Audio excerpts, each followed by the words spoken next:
Hello friends, আশা করছি তোমরা সকলেই ভালো আছো। নেক্সট আমরা ডেরিভেটিভের থিওরি নিয়ে আলোচনা করব।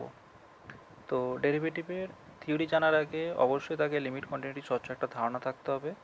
তো লিমিট কোয়ান্টিটি স্বচ্ছ ধারণা যদি না থাকে, আগের ভিডিওগুলো দেখে নিয়ে সেখান থেকে একটা স্বচ্ছ ধারণা তৈরি হবে।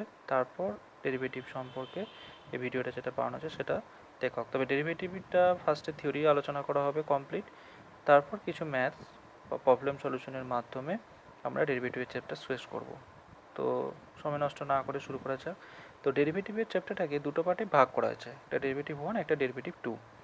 ডেরিভেটিভ ওয়ানে আজকে আলোচনা করা হবে, ডেরিভেটিভ টুতে পরে নেক্সট ভিডিওতে আলোচনা করা হবে। ডেরিভেটিভ ওয়ানে যেটা আসছে যে ডেরিভেটিভ কী, সেই জিনিসটা আমাদেরকে জানতে হবে।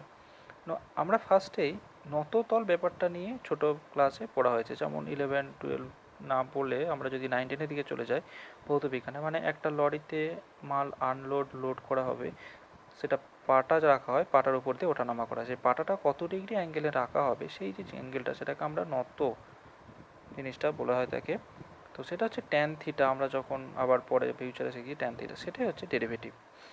তো ডেরিভেটিভ শুরু করার আগে একটা উদাহরণ দিয়ে সব থেকে এর যে অপেক্ষকের বৃদ্ধি কী সেই জিনিসগুলো নিয়ে আলোচনা করা হোক, তারপর আস্তে আস্তে ব্যাপারটা ভিতরে সাবজেক্টে ঢোকা যাবে। তো আমরা যদি একটা কার্ভ দেখি, কার্ভের এই একটা পয়েন্ট আর এখানে একটা পয়েন্ট, এই দুটো পয়েন্ট আছে। এই দুটো পয়েন্ট থেকে এই পয়েন্টে যখন যাচ্ছি, পয়েন্টটা নিশ্চয়ই বৃদ্ধি হচ্ছে, এখানে একটা ভ্যালু আছে, এখানে একটা ভ্যালু আছে।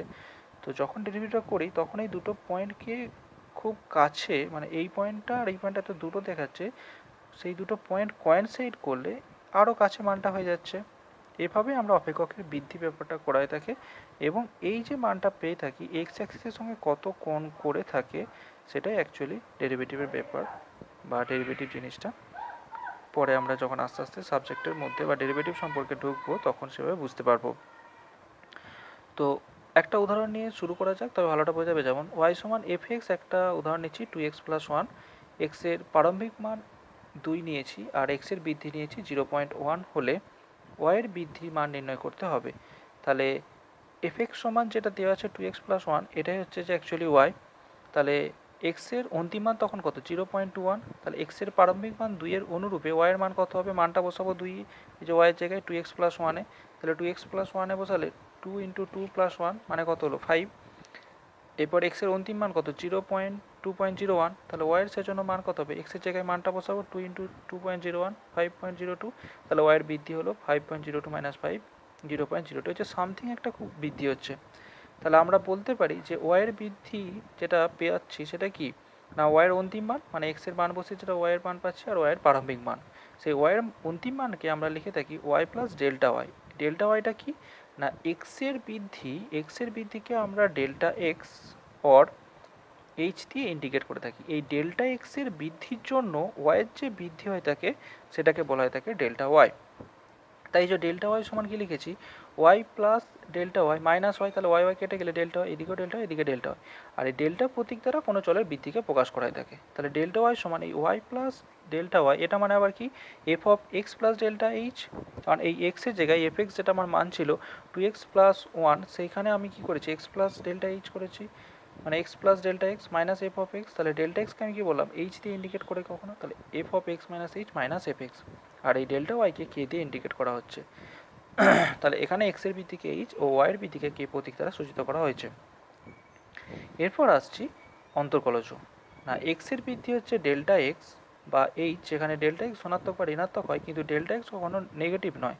আর অনুরূপে ওয়াই এর বৃদ্ধি ডেল্টাও হয়, মানে ওয়াই এর বৃদ্ধিকে ডেল্টা ওয়াই বলা থাকে। এখানে ডেল্টা ওয়াইকে অধীন চল আর ডেল্টা এক্সকে স্বাধীন চল বলা হয়ে থাকে। স্পষ্টতই অধীন চল এবং স্বাধীন চলের বৃদ্ধির অনুপাতকে মানে delta y by delta x, এটাকেই কি হয়ে থাকে না অন্তর্কলজ বলা হয়ে থাকে। তাহলে ডেল্টা ওয়াই মানে কি f of x plus H minus F x by delta x. এখন ডেল্টা এক্স টেন্স টু যদি জিরো হয়, মানে লিমিটের আমরা যে শিখেছি সে ডেল্টা ওয়াই যদি টেন্স টু জিরো হয়, তাহলে ডেল্টা ওয়াই বাই ডেল্টা এক্সের অনুপাতের একটা সসীম সীমা পাওয়া যায়। তবে ওই সসীম সীমাস্থ মানকে এক্স বিন্দুতে ওয়াই সমান এফ এক্স অপেক্ষকের এক্সের সাপেক্ষে অন্তর্কলজ বা ডেরিভেটিভ অবকল সহগ বলা হয়ে থাকে।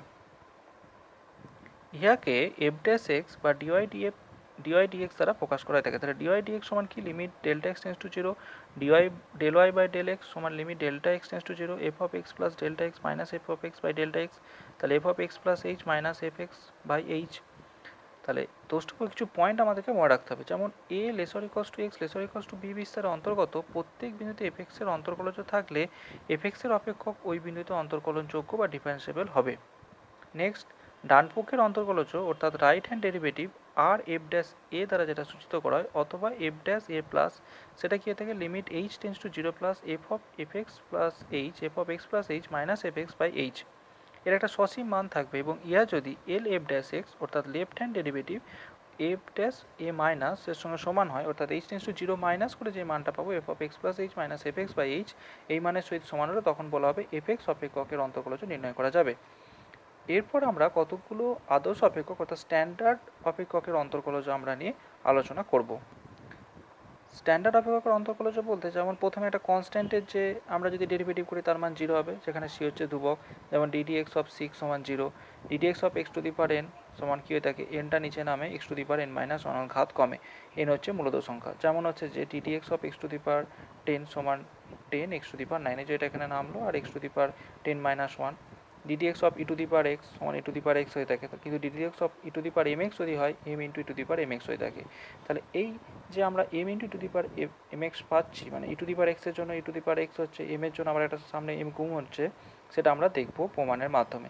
তাহলে এফ ড্যাশ এক্স সমান H tends to zero F of x plus H minus F x by H limit H tends to zero, তাহলে তার মান বসাচ্ছি M to the power X plus H minus E to the power M X by H, তাহলে limit H tends to zero E to the power M X into E to the power M H minus one by H, আর আমার যেহেতু E to the power M H, তাহলে এখানে M H দরকার, M একটা গুণ করেছি নিচেতে, আর উপরে একটা এম গুণ করেছি, তাহলে উপরে এমটা আর E to the power M এক্সটা বাইরে বের করে দিলাম, তাহলে M E to the power M X সমান H tends to zero E to the power M H minus one by H, তাহলে সেখান থেকে পাচ্ছি M E to the power M x.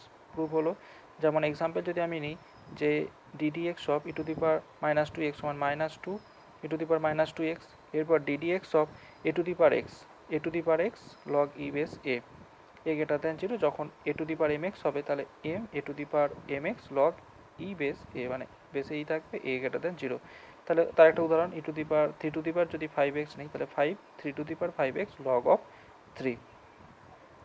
Next যেটা আছে D D x of log E base X one by X, DD x of log E M X হলে one by X হবে, ওখানে যেমন ই টু দি পার এম এক্সের জন্য একটা সামনে এম গুম হচ্ছিলো, এখানে কিন্তু সেটা হবে না, যেমন DD x of log three x one by x, যেমন এখানে যদি আমি এটা ডেরিভেটিভ করি তাহলে one by three x into three এক্সের ডেরিভেটিভ আবার থ্রি, তাহলে থ্রি থ্রি কেটে গেলে ওয়ান বাই এক্স। এটা অ্যাকচুয়ালি আমরা ডেরিভেটিভের যে সেকেন্ড পার্ট, সেই সেকেন্ড পার্টে যে শিখবো চেন রুল হিসাবে, এখন আপাতত এইটুকুই জানা হোক, চেন রুলটা যখন শিখে যাবো সেখান থেকে ভালোভাবে বুঝে যাবো। D D x of sine X সমান কস এক্স, তাহলে D D x of sine M x যদি হয় M cos M x, M belongs to R, তাহলে এটা আমি একটা প্রমাণ দেখাচ্ছি, বাকিগুলোকে ওর সাপেক্ষে লিখে দিতে পারবো। এফ ড্যাশ এক্স সমান H tends to zero F of x plus H minus F x by H, H tends to zero sine of x plus H minus sine X by H, তাহলে sine C minus sine D, তার সূত্র কি two cos C plus D by two sine C minus D by two, তাহলে সেটাই লিখেছি।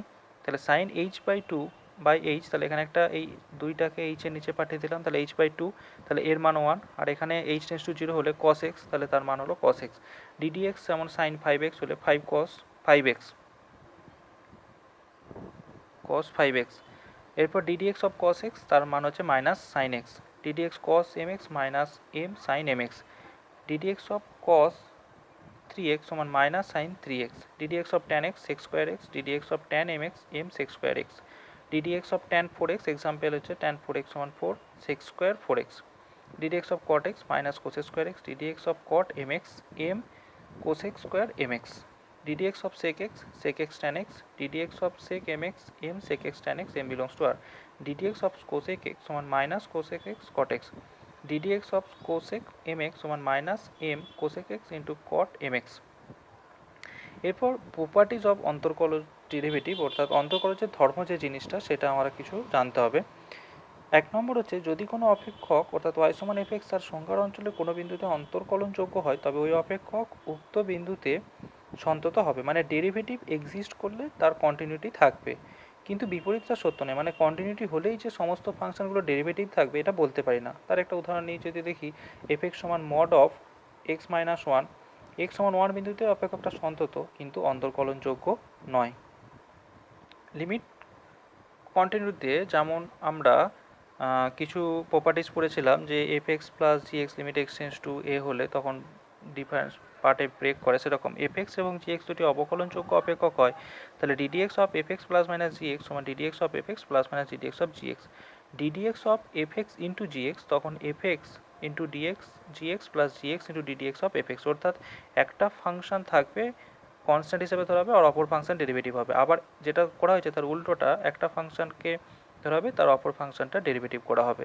That is এই d d x of জিএক্সকে লেখা হয় জি ড্যাশ এক্স আর g x into f dash x. আর যখন ভাগের ক্ষেত্রে হয়ে থাকে এফ এক্স বাই জিএক্স তখন কী হয়ে থাকে জিএক্স আর whole square g x into f dash x minus F x into g dash x g x not equals to zero. এক্ষেত্রে পড়া হয় কী করে থাকে না হরের স্কোয়ার হর ইন্টু লবের ডেরিভেটিভ মাইনাস লব ইন্টু হরের ডেরিভেটিভ। ভিডিওটা ডেরিভেটিভের ফার্স্ট পার্টের যে ভিডিও সেটা এখানেই শেষ হলো। ভিডিওটা ভালো লাগলে অবশ্যই লাইক কমেন্ট শেয়ার করবে এবং সাবস্ক্রাইব করতে ভুলো না।